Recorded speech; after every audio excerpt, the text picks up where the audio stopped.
The morning I drove out to see my late husband's land, I almost turned around twice. Not because I was afraid of what I'd find, because I was afraid of what I wouldn't. Gerald had left me a plot of land out in Boerne, Texas, 42 acres of scrubland and cedar trees about 40 miles northwest of San Antonio. Our son got the lake house in New Braunfels, 3 bedrooms, a dock, a boat already sitting in the water. Gerald had bought it 5 years before he got sick, and he loved that place. I understood why he left it to our son. I did. What I didn't understand was why he left me the land instead of nothing, or instead of something I could actually use at 64 years old. My daughter-in-law made sure I understood exactly what she thought about it. 42 acres of rocks and cedar, she said, the day after the will was read. She was standing in the kitchen of the house Gerald and I had shared for 31 years.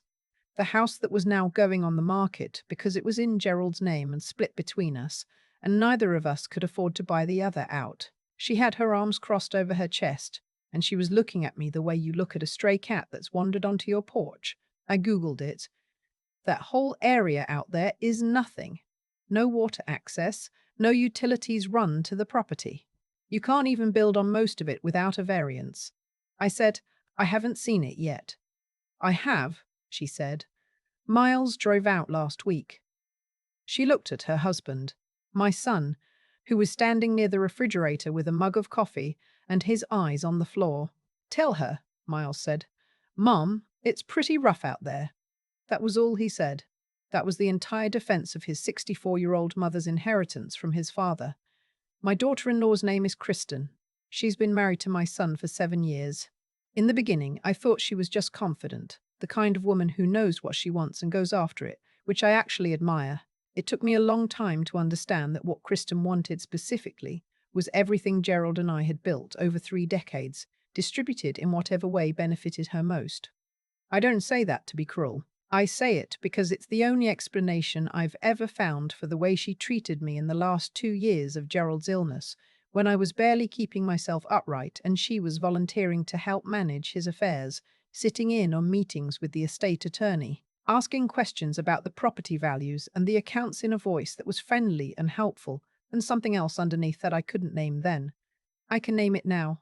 The week after the will was read, Kristen started talking about the house, gently at first. Had I thought about where I'd go? Had I considered one of those active adult communities out in Seguin? She'd looked into a few of them, and some were quite nice. Really, not what you'd picture when you hear retirement community, more like a neighborhood with amenities. She showed me a brochure on her phone. I was still sleeping in the bedroom where Gerald had died 11 weeks earlier. I told her I wasn't ready to think about it. 2 weeks after that, she stopped being gentle. It was a Sunday afternoon. Miles was out back doing something with the sprinklers. Kristen came into the living room where I was sitting with a cup of tea and a book I hadn't been able to actually read in months, and she sat down across from me with the look on her face of someone who has decided to have a hard conversation. She said the house needed to go on the market by the 1st of the month if they were going to catch the spring selling season. I said I understood that. She said she'd been talking to a realtor, and the realtor thought staging would be important, which meant some of my furniture would need to go into storage.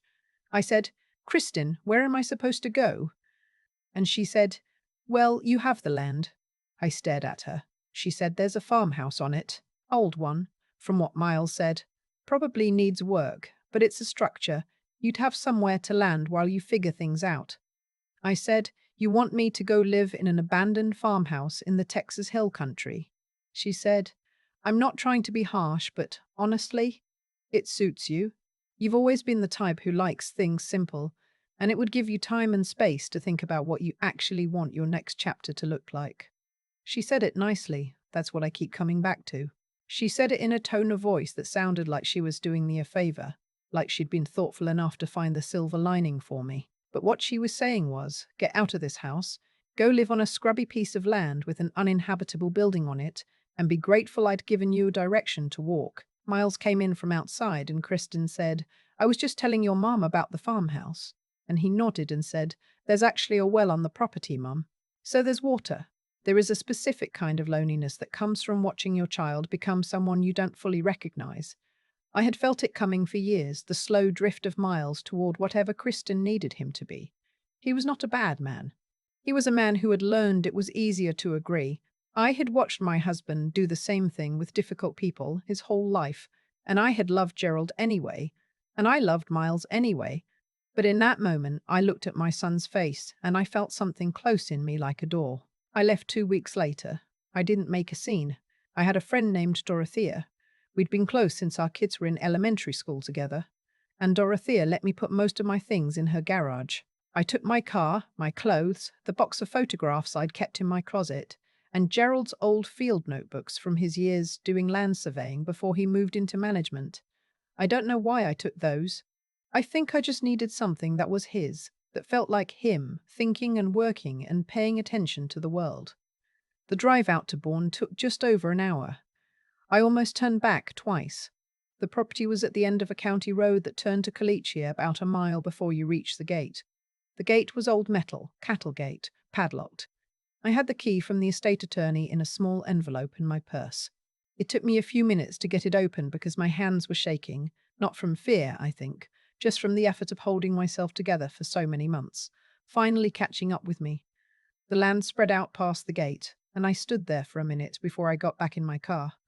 Cedar trees, limestone outcroppings, a dry creek bed cutting through the middle of the property, the kind of landscape that looks harsh until you've looked at it long enough to see the way the light hits the rock in the late afternoon, and then it looks like something else entirely.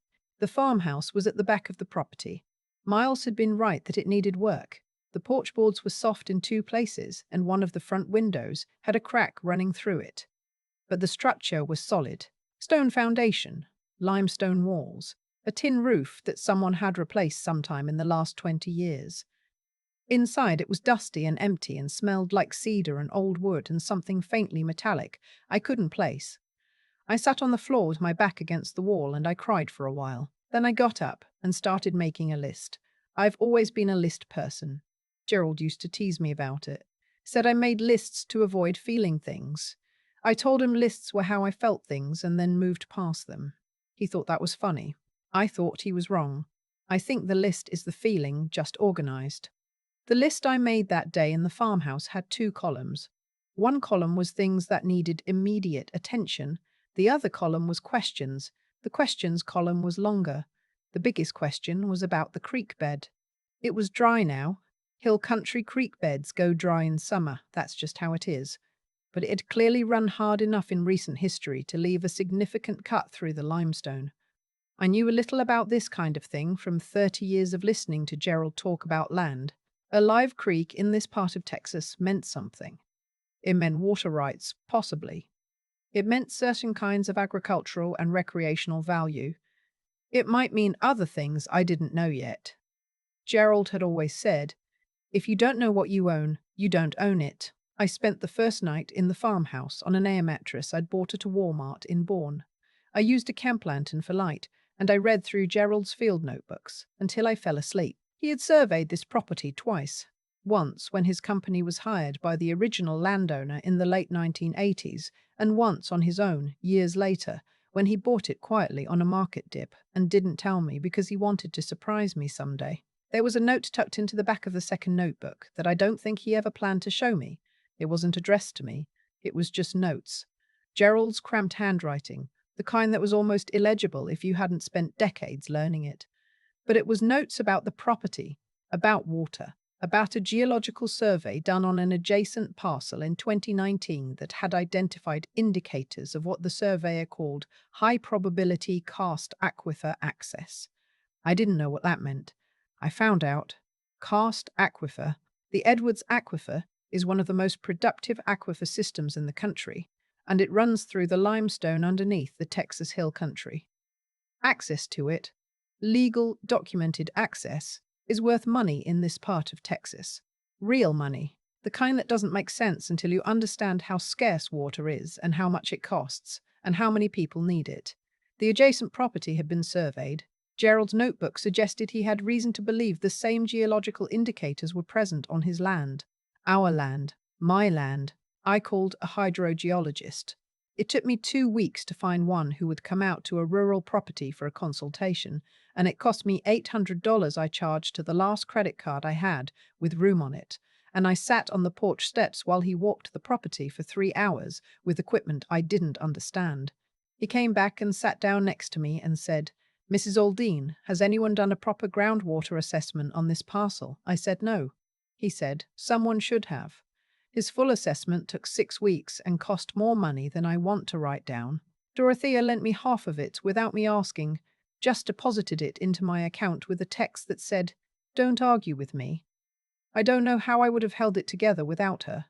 The assessment confirmed what Gerald's notebook had suggested. The property had documented access points to the Edwards Aquifer.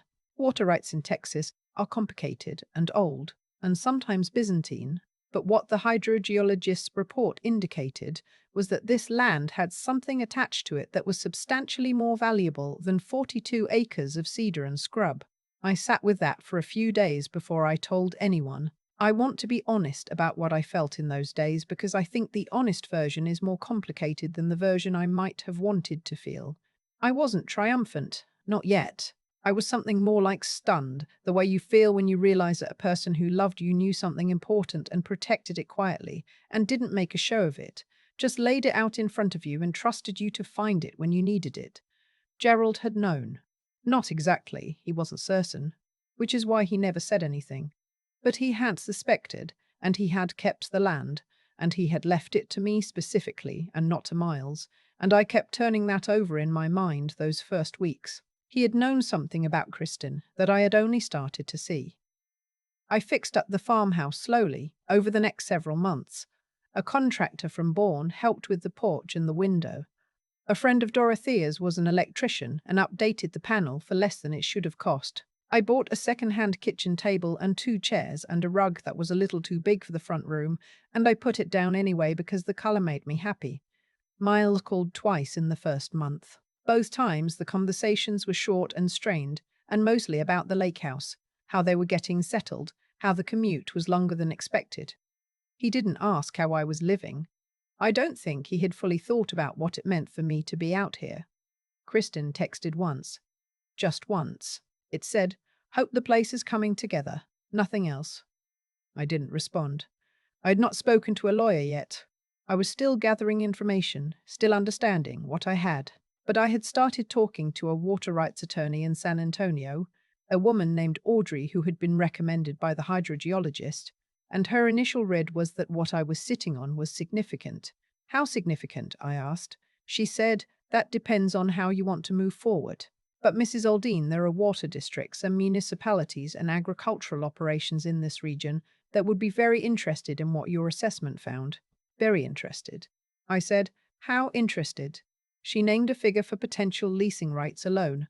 Not selling the land, not selling the water rights. Just leasing documented access. That made me set the phone down on the table and look out the window at the cedar trees for a long moment before I picked it back up. I won't write the number here, but I will say it was more than the lake house. It was significantly more than the lake house.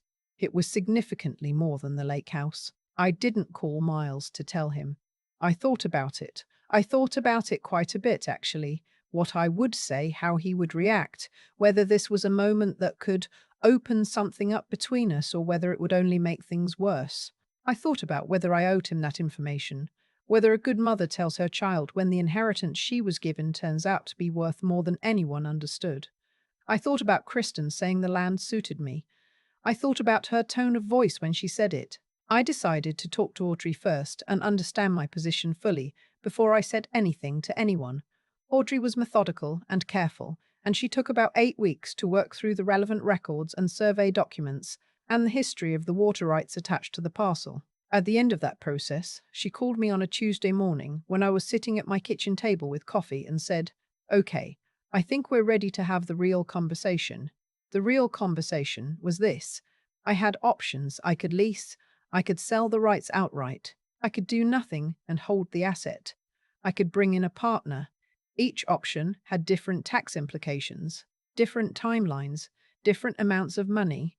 I chose to lease. It felt right to me to keep the land, to keep something Gerald had held onto and paid attention to, while also turning it into something I could live on. The lease negotiation took another 4 months. Miles found out because Audrey had to file some paperwork that was a matter of public record, And someone in Miles's network, I still don't know who, saw it and mentioned it to him. He called me on a Friday evening. He said, "Mom, what is happening with Dad's land?" I told him. All of it. The hydrogeologist, the assessment, the aquifer access, Audrey, the lease. He was quiet for a long time. Then he said, "Mom, why didn't you tell me?" And I said, "Because for a long time, Miles, I wasn't sure whose side you were on." That landed hard. I heard it in his silence. He said, "That's not fair." I said, "I know it doesn't feel fair. I also know that you stood in the kitchen of your father's house and watched your wife tell me to go live in a farmhouse, and you said there was a well on the property and that was it." Another silence. He said, "I didn't know what to say." "I know," I said. "I've been thinking about that. I think you didn't say anything because it was easier not to. And I understand that about you, Miles. I've understood it your whole life. But I was your mother, and I was 64 years old, and I had just lost your father, and it was not a moment for easy." He cried. I hadn't heard my son cry since Gerald's funeral, and it broke something open in me that I hadn't been ready to break open. And I cried too, and we stayed on the phone for a long time, saying things that were probably overdue by several years. I did not ask him to leave Kristen. That is not my place. I do not think their marriage is my problem to solve, and I think Miles is a grown man who makes his own choices and lives with them. What I told him was that I needed him to be honest with me going forward. I needed to know that when something mattered, he would say so. I needed him to not stand in the kitchen again. He said he understood. I believe him. I also know that Kristen is still in his life and in his house, and that some habits are hard to break, and that I am living 40 miles away on 42 acres with water underneath it, and a view of the hill country that I have come to love so much it sometimes surprises me. Kristen called a few weeks after I talked to Miles. I let it go to voicemail. She left a message that was about 4 minutes long. I won't quote it, but the tone was very different from "it suits you." There was something conciliatory in it, something that reached toward me. There was also, underneath that, something calculating, the kind of warmth that arrives after information does. I have not called her back. I don't say that out of spite. I say it because at 64 years old, after 31 years of making a home and raising a child, and sitting with a dying husband and driving out to an empty farmhouse alone and crying on the floor, and then making a list and then getting up, I have earned the right to be deliberate about who I let close to me. I am still living in the farmhouse. I have fixed the porch. I have a proper kitchen now and a bedroom that gets the morning light through the east window. I planted a kitchen garden in the spring. Tomatoes, peppers, herbs, the kind of thing I always meant to do when I had time and then never did when I had time. The dry creek runs in the winter when we get rain, and I have sat on the bank and watched the water move through the limestone and thought about Gerald and his notebooks and his quiet, careful way of paying attention to things. Dorothea visits on weekends sometimes. She brings good wine, and we sit on the porch and watch the deer come down from the cedar brake at dusk. And she does not ask me questions I don't want to answer, which is one of the things I love most about her. Miles visits too, without Kristen, so far. We are finding our way back to something. I don't know exactly what it will look like when we get there, but I think it will be honest, and I think that is better than what we had before. I think about what Gerald knew and what he didn't say, and I think I understand him better now than I did when he was alive, which is a strange gift. He knew this land was something. He knew, maybe, that I would need to find out for myself, and he knew, I have to believe he knew, that whatever I found when I got here, I would be someone who got up off the floor and made a list and figured it out. He was right. I always told him he usually was. I've thought a lot about what Gerald was trying to tell me. Not with words, because Gerald was never a man who led with words, but with that land. With the choice to keep it all those years and say nothing, and then leave it to me specifically, out of everything he had. I used to think patience was something that happened to you, that some people were born with it and some weren't, and I was mostly in the second category.